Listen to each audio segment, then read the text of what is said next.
Hello everyone and welcome back to another video from Finance and Crypto Guide. In this video, I'm going to show you how to activate your card on the USAA bank website. So let's get started right away. First of all, open up your web browser and then in the address bar type in usaa.com and press enter. You will now be taken into the official USAA bank website. Now, right from the home page, you can click on the credit card option first and you will be taken into the credit card page. From the credit card page, tap on the log on button at the top right corner and you will be taken into the login page from which you can use your credentials to log in. In case you have forgotten your password, you can click on I need help logging in and you will be allowed to reset your credentials. Otherwise, just type in your user ID and click on the next button and then type in your account password and click on the login button.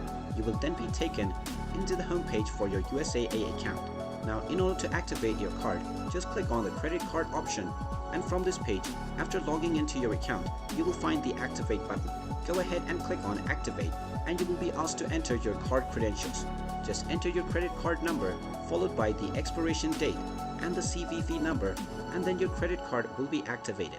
Once your card has been activated, you can immediately start using it. And there you have it. That is how you can go about on activating your credit card on USAA Bank. If you find this video helpful, make sure you hit that like button and subscribe to our channel if you haven't done so already. Also ring that notification bell to never miss another update from us. Thank you for watching and I will see you again in the next video.